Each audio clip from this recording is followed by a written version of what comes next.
Hello, everyone. Adrian Sanabria here again, research engineer at Cyber Risk Alliance, co-host of Enterprise Security Weekly, and founder of Security Weekly Labs.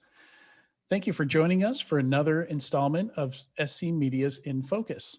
These interviews feature some of the top thought leaders in the cybersecurity space, and this is an opportunity for those experts to share hindsight on recent events and foresight on where you should be focused as a cybersecurity professional today and in the near future. Joining me today is Derek Mankey, again, the Chief of Security Insights and Global Threat Alliances at Fortinet's FortiGuard Labs. Derek, really excited to talk to you again. How you doing? How I'm you doing holding up?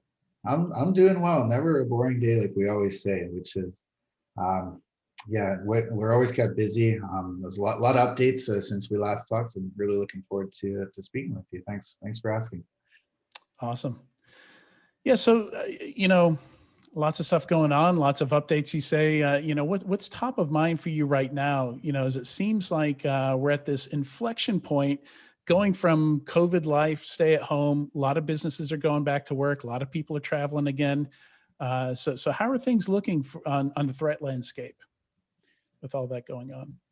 Yeah, so this is yeah, it's interesting looking at this. What's over a year in now, and it's we don't ever see sharp pivots that happen with cyber criminals, and obviously the threat landscape.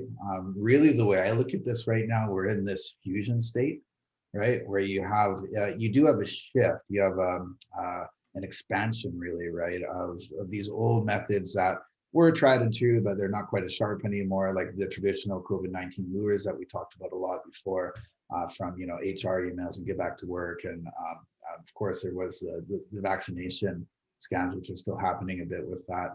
But really now we're starting to see that the new lures for things like COVID-19 and get back to work, combined with other seasonal events and other regional events that are happening. So things like obviously tax season, we saw a lot with that with COVID-19 and tax benefits as an example. So it wasn't just one climate; it was sort of this combination of two that were being married together. And so I expect that just to as we get back to the new landscape, as it were, with people traveling and getting back to work, I do really expect these COVID-19 lures to drop out. We've seen in terms of email volume in our spam traps, as an example. We've seen a steady decline in those sorts of lures, even since the peak that was really well over a year ago.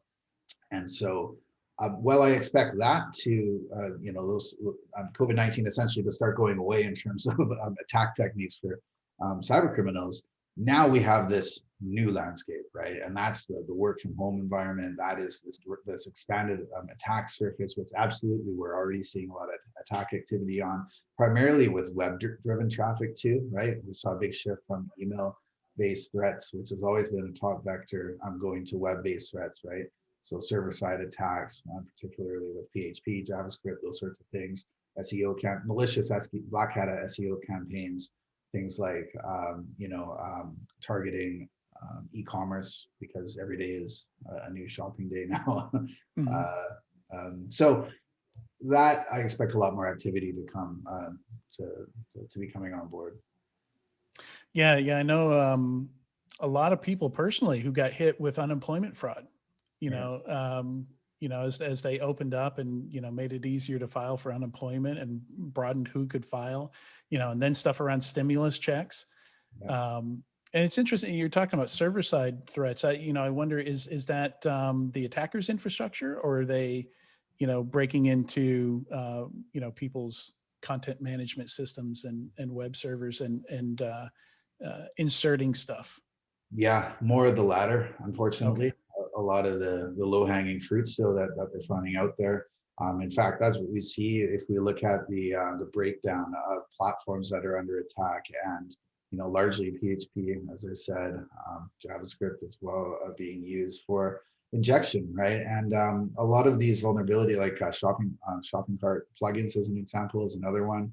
Unfortunately, these ones are still, CVEs or vulnerabilities that are 3 to 4 years old that we're seeing, but it's happening, and it is some of the top attacks, in conjunction with what we already talked about was a big problem with the world of IoT-based attacks.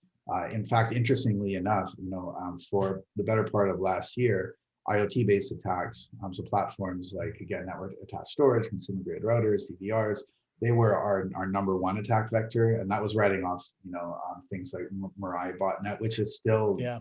number one botnet we track. Is it? Wow. Yeah, it is. Yeah, absolutely. Yeah, and this thing's getting old now, right? But it's botnets have long lifespans, which we can talk about that later. We're actually addressing the industry piece.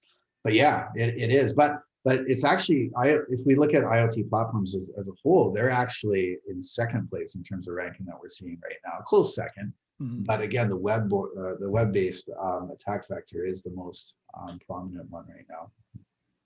Yeah, I mean, well, the problem with IoT stuff is people take it out of the box and they put it into service, right? Like there's not a whole lot of configuration going on. So if there's a problem with one of them, there's a problem with almost all of them, right? It makes it almost guaranteed to be low hanging fruit. Yeah, and it really is. Again, I always talk to people about truly having that zero trust mentality. I mean, everybody talks, most people are aware of like the very old school pen testing technique of letting, putting USB keys in the parking lot and having people bring them into, the proverbial Trojan horse. A lot of people, if anyone saw a USB key lying in a parking lot today, they'll probably think twice about it. But it's essentially the same thing when you're going and buying an IoT device from a big box store that's unpatched or unconfigured and you're plugging it into your network, right? I don't think people still are accustomed to that in their day-to-day thought process. And it's a big issue. Yeah. So, last time we talked, you just released a threat report, and one of the things you talked about in there, is that we're just getting attacked on all fronts. Are we seeing it to start to focus more as we maybe see things returning to normalcy? Are the attackers still trying a bit of everything? So what I'm seeing is more.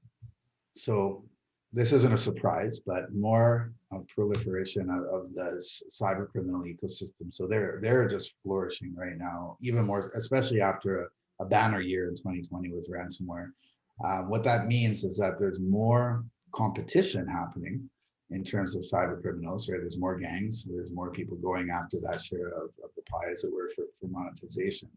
And what in effect is happening now, because there's more stakeholders at play, is, we always talk about digital transformation, the IoT piece we just talked about, the expanding attack surface, right? That's just the surface. But what's happening? What are the touch points on that? Again, used to be primarily email. Now we just talked about the IoT problem. We talked about the web-based, the server-side platforms. Basically, what we're starting to see is a wider spread. So all touch points on the attack surface are lighting up more into the red. If you look at a heat map perspective, more into the red category because of what's happening underlying and under the hood, right, with the cyber criminal ecosystem. And so it's that's what I mean about the attack on all fronts. Is it's not just focused to one area. But this is the reason why, right? Because you have more, it's not just APT groups, but cyber criminal groups, more stakeholders. You have this huge network of affiliates now.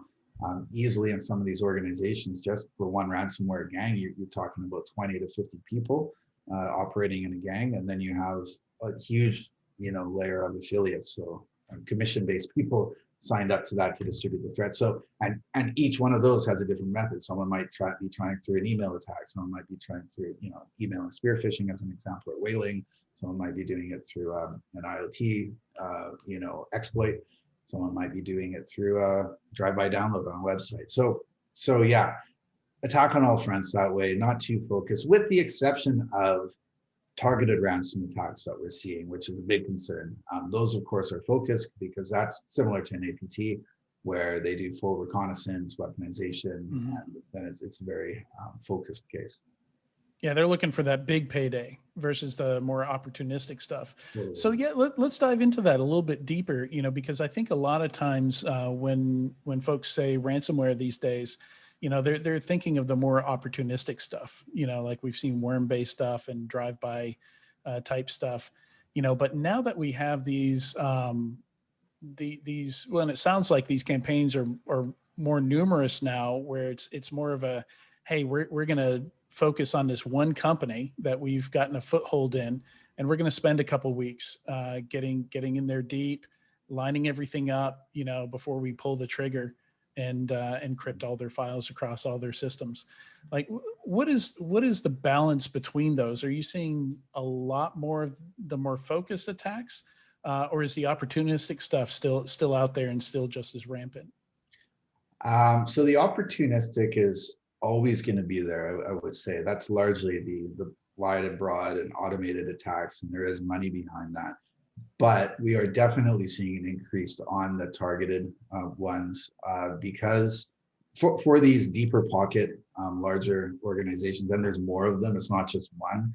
I mean, you have all these gangs that are appearing now, all these campaigns, right, from Ryuk and Networm and TrickBot and Ragnarok. There's a whole bunch, right? That's what I mean about this spread and competition. It's not just one anymore, and that's the theme we're seeing. It's that there's more because of that infrastructure. There's definitely more activity happening on these targeted campaigns because they've realized obviously their ROI is higher in that area. If you look at the opportunistic model, what ends up happening is, I remember writing an article back in 2010 when rogue antivirus software was really prolific back then, and it worked at the time. Yeah, it worked, right? I don't know how it worked, but it worked because people thought, oh, I have 40 your system is infected. Download this now. 40 viruses. I better clean those up, right? It worked on mobile phones too, right? Yeah. And it worked for a while, and then people started realizing, became more widespread knowledge. So less people were paying or ignoring it, and their ROI went down. And so that's when, enter ransomware, right? And that came just about the data problem. And then that worked for a very long time. Their public-private key cryptography got stronger, all that stuff. And but then, people are starting to become obviously a lot more aware of that and doing better security practices and data backups and those sort of things. So now that ROI was dropping on the opportunistic side. And that is why we're seeing the shift now to, okay, we're not just going to worry about the data. You might have a backup copy of it, sure, but this is actually sensitive information or intellectual property, so we're going to extort you. And that's what we're seeing. That's the sophistication case. It's very concerning, of course. They're very bold now, very brazen. Most of these gangs are turning to the, hey, we've got your data, come talk to us, right? Setting up live support channels, even offering as part of the package, if you pay, we're gonna tell you how we got into your system. Basically trying to offer to be vigilante security consultant. Right. Crazy. And that's an old model. Like we used to see that a lot. Like the I think the most recent case I could think of was the Uber case where they used a bug bounty platform to pay off some folks. But yeah, it's almost like a classic mafia thing, like paying for protection, that kind of thing. Yeah, exactly. But that is because, unfortunately, they are seeing that this is a problem, right? When people pay ransom, it's fueling cybercrime. They're seeing reward on their end, and they're going back for more. And when I say they, it's more than one gang, and that is definitely this year, well, last year, but also going into this year, a big trend we're seeing now. Do they have to, is there some element where there has to be some good behavior, because they want them to pay, again in the future, they want other people to pay, where, there almost has to be, some kind of honesty among criminals there to not burn, their chances there. Like if a ransomware crew comes in and companies pay and they don't give them the key, I would think there'd be a concern that people are just going to stop paying if they're not getting their stuff back. Yeah, it's a fine line. It's an interesting question. I think we haven't seen cases really of second stage attacks going on in these targeted ones that go after the same victim. I suspect we will at some point, but we really haven't. So I think right now they're probably holding out on that, right? Calling it a payday and walking away. But, with that said, I wouldn't hold out any trust with that, of course, right. Looking at the model that they follow. They do always try to position themselves in that good light, right? By saying that, we're going to hold up to our promise and delete this information and show you that they try to position themselves in that light. But yeah, but right now, I think they are trying to. I mean, it comes with these support channels they're setting up, right? They're trying to maintain that. Let's call it, I wouldn't call it a relationship, but connection with the victim. Yeah, yeah. Well, they're businesses, right? You're talking a lot about the services that they set up. Like I'm sure a lot of these crews aren't building every piece of it. They're using off the shelf services and malware, right? Yeah, yeah, Kits. absolutely. Yeah, So you mentioned a few times APT techniques and doing stuff like APTs, but these aren't what you consider APTs, right? A lot of these, you call them gangs. Where do we draw that line anymore? And what kind of techniques do we see? And I assume this is what's happening, that they're filtering down from actual APTs. And once those techniques and that code has been used, then these less sophisticated groups can basically copy it and reuse it, right? yeah. Well, I mean, APT just means advanced persistent threat, and it's just now after a while, APT largely became tied to nation state attacks. But really, it just talks about the sophistication. To me, and anything under APT is when they actually have the left phase of an attack, doing the blueprinting, the reconnaissance, the weaponization, i.e., creating 0 days. Often cases in these ransomware attacks, they're not create. There's a big difference there, I'd say, between the nation state. That's where we draw the line. Nation states usually will have the newly created, CVSS 9+ 0 days, Right. where these ransomware campaigns will use the end day or piggy. We saw that with the exchange vulnerabilities, like with Deer Cry as an example. It sort of piggybacked on this, right? So that's a good example of that, I would say. But with that said, when it comes, yeah, there's always an overlap that we see, and when it comes to these attacks, there's the level of sophistication on the gang side is definitely rising. Absolutely. And in some cases, they can execute on those 0 days too, right? So I would say the 0 day market is probably the largest differentiator between the lines, but it is becoming more and more blurred, definitely. Any thoughts on the U.S. government just going in and fixing some exchange, doing some exchange patching for some people?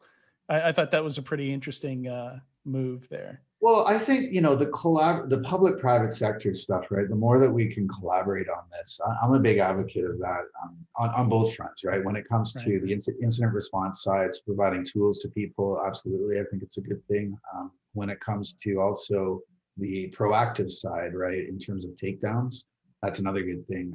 That's been uh, a big plus to me, right? We always talk about the bad news, but the good news, of course, is that there have been numerous takedown attempts recently, with takedown campaigns, and those campaigns only get stronger when you have that collaboration. That sort of, just like the attackers are premeditating on their side to make their attacks more efficient, we need to premeditate on our side to make the takedowns and disruption more efficient as well, effective.